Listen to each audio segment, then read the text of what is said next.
निमेषोन्मेषकं त्यक्त्वा सूक्ष्मलयं निरीक्षयेत् पतन्ति यावदश्रूणि त्राटकं प्रोच्यते बुधैः।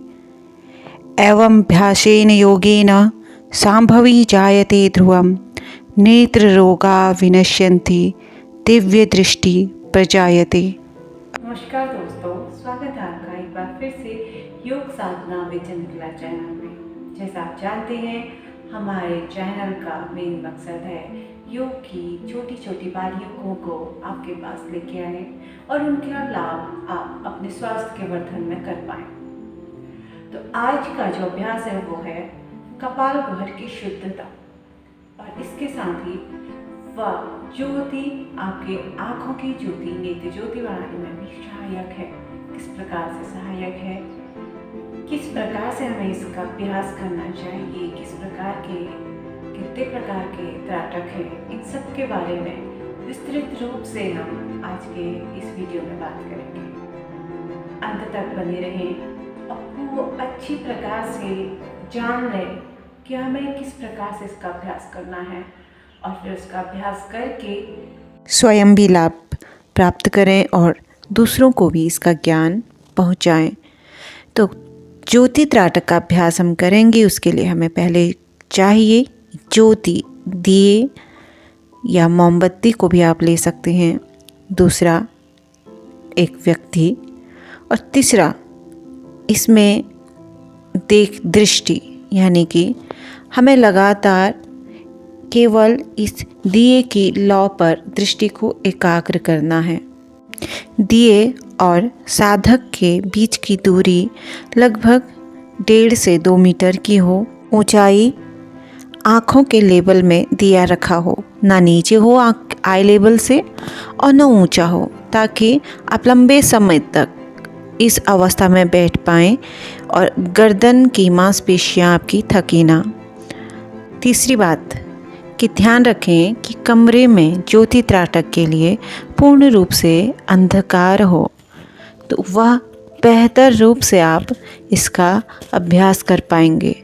तो इसलिए इस बात का ध्यान रखें, जब भी आप ज्योति त्राटक करें तो आप संध्या काल में सूर्यास्त के बाद इसका अभ्यास करें, क्योंकि जब आप अंधेरे कमरे में ज्योति त्राटक करते हैं तो आप जो बंद आँखें जब आप करते हैं तो जो इमेज बनती है वह एकदम क्लियर इमेज बनती है, और आप उससे अंतर त्राटक भी बहुत बेहतर रूप से कर सकते हैं। चलिए जानते हैं अब अभ्यास कैसे करें।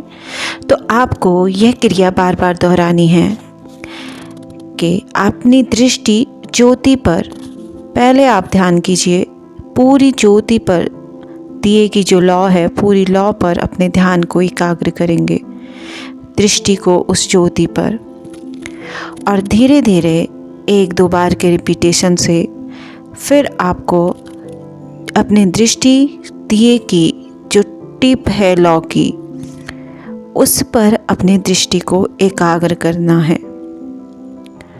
लंबे समय तक आप जब इस पर दृष्टि एकाग्र करते हैं तो आपकी आंखें थक जाती हैं।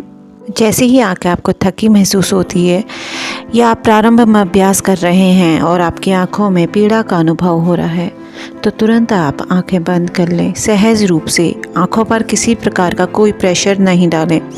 सहज रूप से आंखें बंद कीजिए और आंखों को रिलैक्स होने दें। जब आप आंखें बंद करते हैं तो आप देखते हैं बंद आंखों से भी आपके सामने एक इमेज बन रही है, उस पर अपने आप को एकाग्र करें, दृष्टि को भी मन को भी। यह आपको आंतरिक शांति देने में सहायक है। जब आपको लगे कि आपकी आंखें रिलैक्स हैं और यह इमेज दिखनी बंद हो रही है, तो आप पुनः दृष्टि ओपन करें और डायरेक्ट उसी दिए की लौ पर दृष्टि को डालें। ध्यान रहे इस अभ्यास के दौरान भले आप 5 मिनट करें या 10 मिनट या 20 मिनट, तो आपको दाएं बाएं बिल्कुल भी नहीं देखना है। इसीलिए आपको सही पोस्चर का ध्यान रखना भी ज़रूरी है।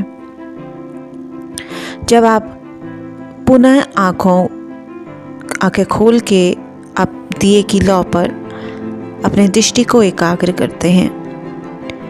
जब तो धीरे धीरे लंबे समय तक जब आप एक ही वस्तु पर दृष्टि को एकाग्र कर रहे हैं तो आपके निश्चित रूप से आंसू भी आपके नेत्रों में बनेंगे। तो यह सामान्य स्थिति है और आप धीरे से नेत्र बंद करके आँखों को रिलैक्स होने दीजिए और इसी प्रकार से इस क्रिया को आप बार बार दोहरा सकते हैं। जब आप प्रारंभ में अभ्यास कर रहे हैं तो आप 5 मिनट कीजिए और धीरे धीरे अपने इस अभ्यास के समय को बढ़ा सकते हैं। आप अनुभव करेंगे कि जैसे जैसे आप अभ्यास बढ़ रहे हैं, नित्य अभ्यास कर रहे हैं, धीरे धीरे आपकी जो त्राटक की क्रिया में आँखों में दर्द होना कम हो रहा है, आंसू भी धीरे धीरे बनने कम हो रहे हैं। जानते हैं किन्हें यह अभ्यास नहीं करना चाहिए? तो जिनमें नेत्र विकार की पकना, पस या किसी प्रकार की कोई चोटिल हुए हैं तो तब आप इस अभ्यास को ना करें। और सभी लोग इसका अभ्यास बहुत सहज रूप से कर सकते हैं। ये बहुत सरल क्रिया है। जानते हैं इसके लाभ क्या हैं? एकाग्रता और सजगता को बढ़ाने के अभ्यास रूप में भी आप त्राटक का अभ्यास कर सकते हैं।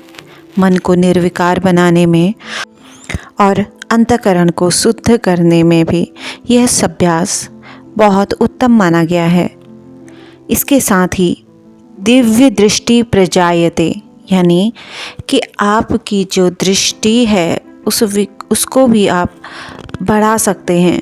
यदि कोई भी साधक नेत्र विकार की दूरदृष्टि दोष, निकट दृष्टि दोष से ग्रसित है, वो इसका अभ्यास अगर लगातार 3 महीने तक करता है तो दूरदृष्टि दोष में ये बहुत सहायक है। अब जानते हैं कि त्राटक के अभ्यास के बाद हमें क्या करना है। जब आपका अभ्यास पूर्ण हो जाए तो उसके पश्चात आपको क्या करना है? हाथों को रब कीजिए खूब तेजी से रब करें। इस प्रकार से आंखों के ऊपर रखें, फिर से रब कीजिए। हथेली का ये निचला भाग, इसको आंखों के ऊपर रखिए। हल्के से रखना है, दबाव नहीं बनाए ज़्यादा। फिर से रब कीजिए, पूरी हथेली आंखों के ऊपर। अब जो फिंगर टिप्स हैं आपकी, आंखें बंद रखें। फिंगर टिप्स पे अपने आईब्रोज पे टैपिंग कीजिए। बहुत हल्के हल्के से टैपिंग करनी है आईब्रोज पे, फिर माथे पे हल्के हल्के पूरे माथे पे टैपिंग कीजिए फिंगर टिप से। साइड की मसल्स पे, जो ये साइड की मसल्स हैं, ये आपके जो नर्व्स हैं वो बहुत थक जाते हैं इस क्रिया से, तो हल्के हल्के मसाज कीजिए और हल्के हल्के टैपिंग करनी है फिंगर टिप से। करते रहें, आपको तुरंत आपकी जो मसल्स जो थक चुकी है उनमें रिलैक्स मिले। इसी प्रकार से हल्की टिप से आई बॉल के ऊपर भी बहुत हल्का हल्का मसाज करें, बहुत लाइटली रब करें खूब तेज से।